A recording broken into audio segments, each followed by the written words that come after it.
2022년 고등학교 2학년 9월 모의고사의 22번에 해당하는 지문 설명 시작하겠습니다.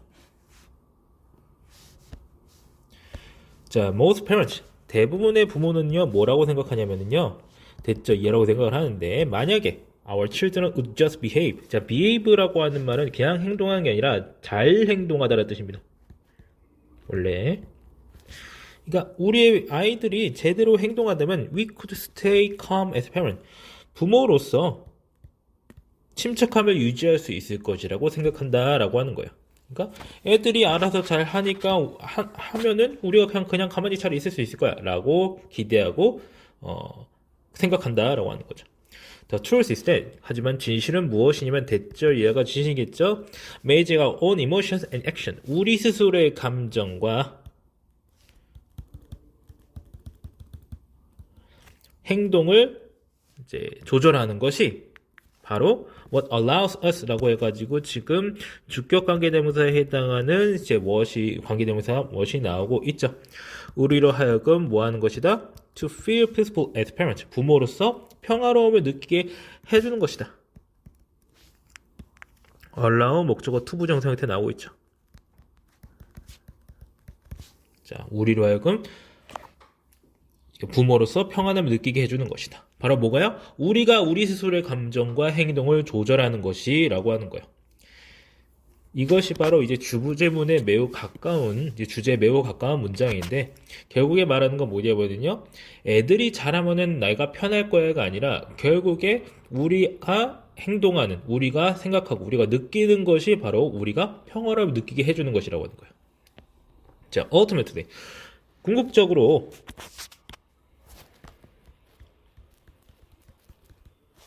우리는 조정을 통제할 수 있어요. 우리의 아이들을 혹은 obstacle they will face. 그들이 마주할 장애물을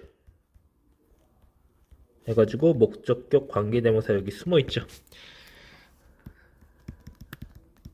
But we can always control our own action. 하지만 우리는 항상 우리 스스로의 행동을 통제할 수 있다라고 하는 거예요.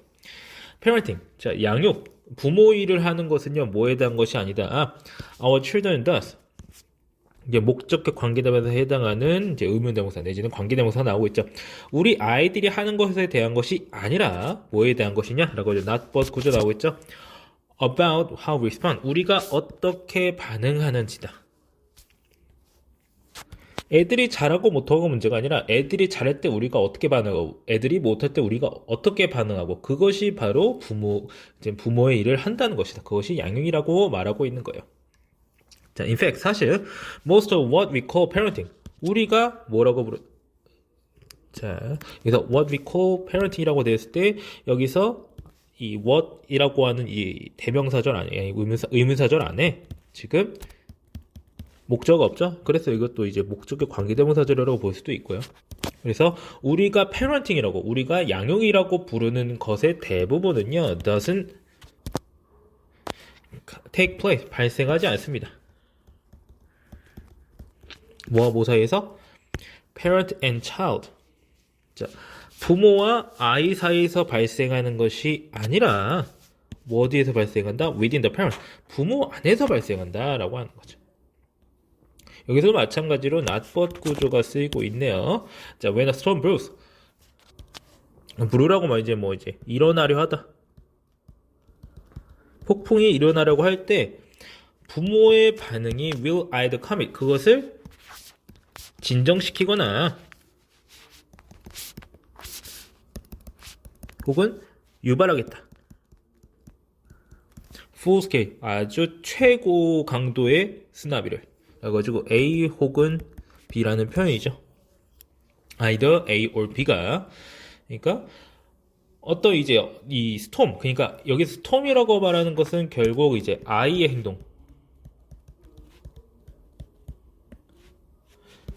그런 거 말하는 거죠. 그게 뭐라고 표현하는 건데 뭐 아이들이 하는 것이 일종의 폭풍이라고 지금 비유가 되고 있는 거고 뭔가 일어날 때 그것을 진정시키거나 완전히 엄청난 반응이 일어나게 유발하게 하는 것은 바로 부모의 반응이라고 하는 거예요. 자, stay calm enough to respond constructively to all that child's behavior. 자, 여기서 동명사구가 주어를 이루고 있죠. 침착함을 유지하는 것이요. 충분히 뭐 할 정도로 건설적으로 그 아이 같은 행동에 대해서 건설적으로 반응할 정도로 충분히 침착함을 유지하는 것라고 해가지고 주어를 이루고 있죠.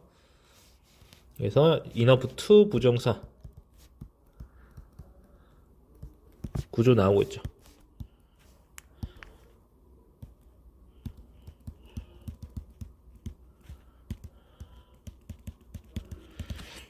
그리고 storming emotions behind it이라고 해가지고 지금 이거는 이제 all the child behavior라고 하는 것과 여기부터 이제 대시가 붙어가지고 좀 더 추가적으로 말해주고 있는 거예요. 그러니까 그 뒤에 숨어 있는 이제 childish behavior를 말하고 있는 거예요.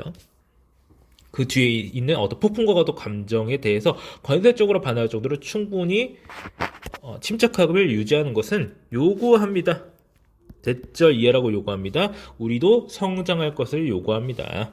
라고 해가지고 이들 요구하다 나타나고 있죠. 요구하다라고 하는 주장, 제안, 요구, 명령과 관련된 동사 뒤에 나오는 대절 이하에는 여기 뒤에 should가 생략되어 있다 라고 이해하시면 되겠습니다. 여기서 이제 대절 이하의 주어, 그러니까 we라고 하는 주어 자체가 교체될 가능성이 별로 크지 않기 때문에 문장을 변형한다고 하더라도 이거를 다른 거로 바꾸기가 쉽지가 않아요.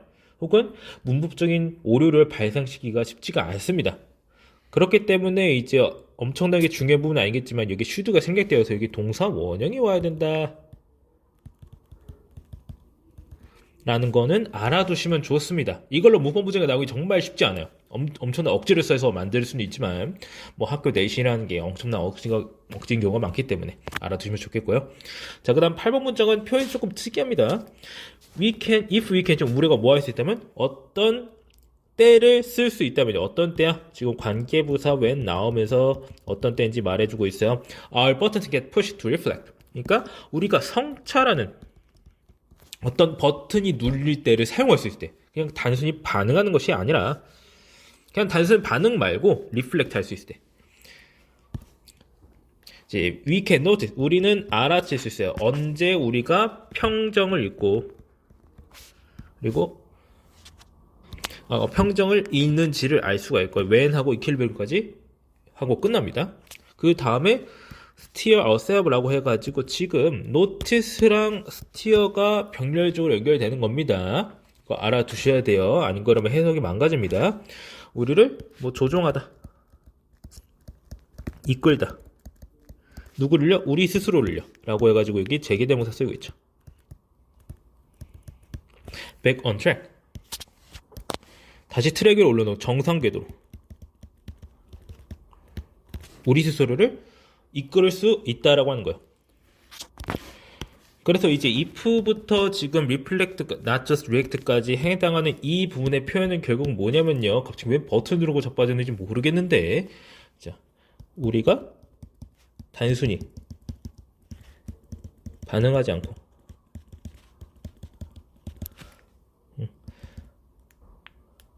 성찰할 수 있다면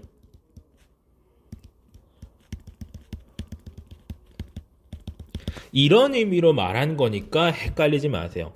왜 그런 식으로 해석해야 되나요? 이해 못하겠으면 묻지 마시고 그냥 이렇게 해석하시면 됩니다. 정말 특이한 표현 중 하나입니다. 그거를 이제 성찰할 수 있다면 단순히 이제 우리가 언제 평정심을 잃는지 그리고 그때 이제 우리가 평정심 잃었네? 그러면은 이제 다시 제대로 반응해야겠다. 그러니까 예를 들어서 이제 어떤 벽 같은 데다가 애가 완전히 낙서를 해놓고 이제 깽판을 쳐놓는다고 했을 때 부모가 그걸 보자마자 갑자기 화가 그러니까 예를 들어서 애가 맨날 낙서를 하루 종일 해가지고 1년 동안 맨날 지우고 있었는데 애가 또 낙서를 해놨어요. 그것 때문에 보자마자 갑자기 폭발하고 화내고 그러는 게 아니라 성찰하고 어떻게 적절하게 반응해야 될지를 생각할 수 있다라고 하는 거예요. 감정이 자극받더라 할지라도 아이들이 행동을 적절하게 하지 않는다고 할지라도 결국에는 그것에 대한 반응을 어떻게 해야 되는지 그것에 대한 어떤 걸 성찰을 하는지 그런 거는 다 부모한테 달려있다라고 말을 하는 거예요. 그렇기 때문에 맨 처음에 이렇게 말하는 거죠. 이제 2번 문장에서 말했던 거와 마찬가지로 이제 우리 스스로의 감정과 행동을 조절하는 것은 조절하는 것이 부모로서 평화롭게 있을 수 있게 해주는 것이라고 여기서 말한 겁니다. 아, 애가 너무 못됐어. 아, 왜 우리 애는 왜 이러지? 라고 하는 게 아니라 부모가 스스로 어떻게 해야 된다고 하는 거죠. 이제 이러한 내면의 성장은 is the hardest work there is. 거기서 가장 어려운 일이지만 그래가지고 여기서 굳이 이제 목적과 관계되면서 여기 생략됐다고 볼 수도 있는데 뭐 그렇게 크게 신경 쓸 필요는 없습니다. 그렇게 중요한 부분은 아니거든요. 가장 어려운 일인데 하지만 이것이야말로 what enables you라고 해가지고 또 이제 주격 관계대명사에 해당하는 이제 관계사절이 뒤에 이어지고 있죠. 당신으로 하여금 뭐하게 해주는 것이다라고 해가지고 enable 목적어 to 부정사 A가 뭐뭐 할 수 있게 하다. 당신으로 하여금 become a more peaceful parent one day at a time. 자, 매일마다 매일매일 좀 더 평화로운 부모가 될 수 있게 해주는 것이다. 뭐가? 내면의 성장이. 그러니까 애가 좋은 애였으면 좋겠다가 아니라 내가 잘해야 된다라고 하는 거죠. 부모 입장에서. 자, 그렇게 해서 주제문을 쓰자면 양육, 그러니까 페런팅은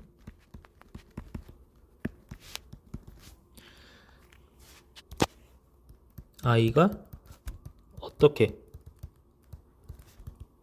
행동하는지가 아니라 부모가 자신의 감정과 행동을 얼마나 잘 조절하고 내적으로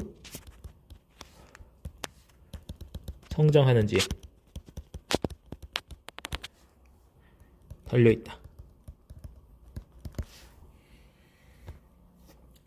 양육이라고 하는 것은 아이가 어떻게 행동하는지가 아니라 부모가 자신의 감정이나 행동을 얼마나 잘 조절하고 내적으로 얼마나 성장하는지에 달려있다 라고 하는 것이 이 지문의 주제가 되겠습니다. 자, 전반적으로 각각의 문장 구성이 길게 이어지고 있기 때문에 적절하게 문법 구조를 이해할 수 있어야 되겠고요. 그리고 이제 what으로 시작된 어떤 명사절이 자꾸 나오고 있는데 이제 명사절이라는 것만 이해하시면 됩니다. 뭐가 주격이고 뭐가 목적격이고 중요한 게 아니라 그것이 나타났을 때 이것이 적절한 명사절로서 해석될 수 있도록 잘 이해하는 것이 중요하겠습니다. 자, 그래서 어디서부터 시작되고 끊어지는지를 다 표시해뒀으니까 확실하게 이해할 수 있으면 되겠습니다. 자, 지금 우리 7번 문장에서 이제 주어가 이제 막 길게 이어지는데, 자, staying calm부터 BID까지가 굳이 따지자면 주어에 해당하고, 그 다음에 requires가 이제 동사다. 그 다음에 이제 should가 생략되는 대절이 나오고 있는데, 이것이 문법적인 어떤 문제로서 나오기는 그렇게 쉽지는 않다라고 말씀드렸습니다. 그리고 8번 문장에서 이제 표현이 독특하게 쓰이고 있으니까 직접적으로 해석하기 어렵다면 제가 제시한 해석을 따르는 것이 굉장히 좋겠고요. 자, 그 다음에 이제 we can notice랑 이제 we can steer 이런 식으로 병렬적으로 연결되고 있는 거기 때문에 오해하시면 안 되겠습니다. 중간에 lose를 끼워 넣으면 안 돼요. 자, 이렇게 해서 22번 지문 여기까지 설명하고 마치겠습니다.